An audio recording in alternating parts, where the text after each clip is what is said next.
What's wrong with the Canon EOS R6 Kit lens? You know, the 24-105, f4 to 7.1? Should you get the f4 version? Let's get into it. Delivering informative capability-based reviews and tutorials on camera gear, filming techniques, and content creation. Hi, I'm Simon and this is The Ordinary Filmmaker. If you're new here, subscribe to get notification of new videos like this one as they come out so you won't miss any news.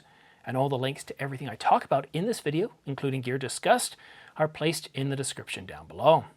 But quickly, before I get into this topic, a quick note about this Canon EF 50mm f1.8 STM lens that I'm giving away. If you'd like a chance to win it, just subscribe, that's it.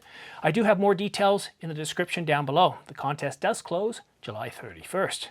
At launch in August, the Canon EOS R6 can be purchased in two SKUs, the body alone, or in kit form with the 24-105 f4 to 7.1. Outside of the kit, the 24-105 f4 to 7.1 retails for $399. Confused? Thought the lens cost $10.99? Well, that's because Canon sells two RF lenses in the same focal range. The other lens has a constant f4 through the entire focal range from 24 all the way to 105. It's also weather sealed and provides much better optics. I want to make sure that everyone knows the value of a constant focal range of f4 through the entire focal range and what it means.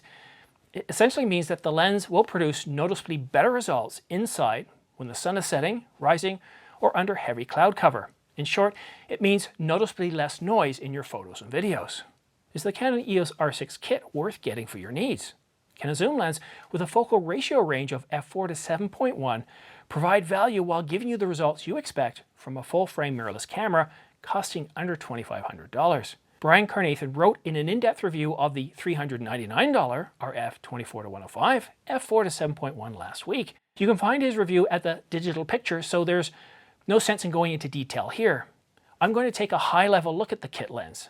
Jumping to Brian's conclusion though, he says that the RF 24-105mm f4 to 7.1 image stabilized STM lens solidly fills the empty slot in the RF lens lineup.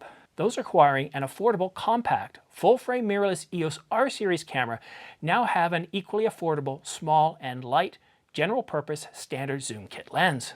All true, but is the EOS R6 an affordable, entry-level EOS R series camera? At between $2,300 and $2,500 before, I was going to say shipping, but before taxes, I'd say no. Most ordinary filmmakers and photographers would, rightly so, consider the R6 to be expensive and at the upper end of their budget. Now the EOS RP and R are far more affordable but less capable cameras. So why pair the RF 24-105 f4 to 7.1 with the R6? So what's wrong with this lens? A better question would be, where will it let you down? It's not suitable for low light or any sort of indoor sports or fast action photography. The f-stop rapidly moves away from f4 as you zoom in. Need better low light from this lens? Well, then you're going to need to set up a whole bunch of lights, and that's likely going to cost you more than the extra $700 you'll need for the f4 version of the 24-105.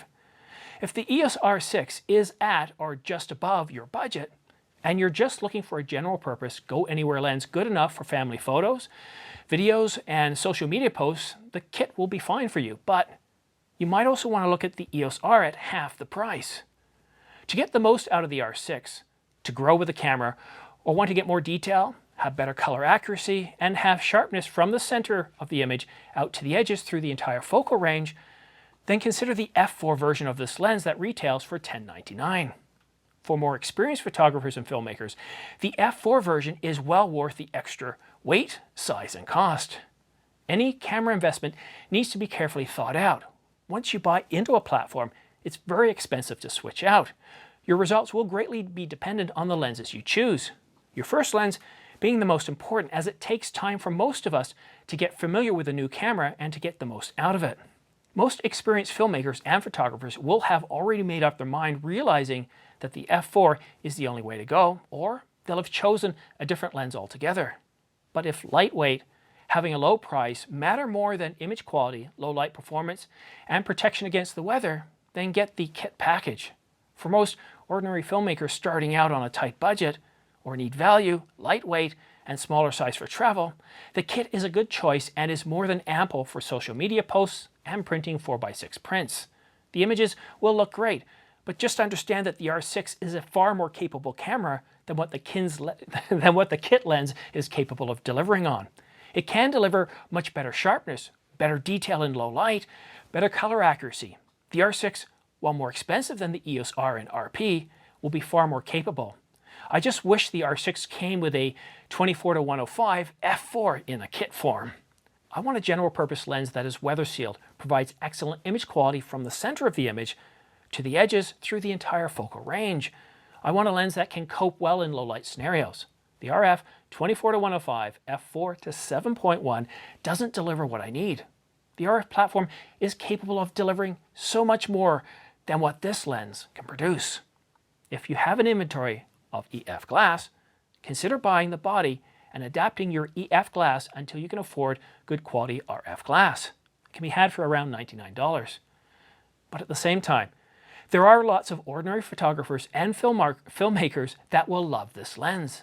It's quiet, lightweight, and excellent for travel. Sharpness from the center to the edges will look just fine. It's a major step up from an APS-C or a Micro Four Thirds camera. It's more than a good entry point to the full-frame mirrorless camera market. But that's it for now. Links to everything I've talked about in this video, I can't speak. Links to everything I've talked about in this video are found in the description down below. Thanks for watching The Ordinary Filmmaker. Don't forget to subscribe, and we'll see you soon. Thank you for watching The Ordinary Filmmaker. All equipment used and notes are placed in the description box, show more box, or down arrow thingy next to the title on the mobile app.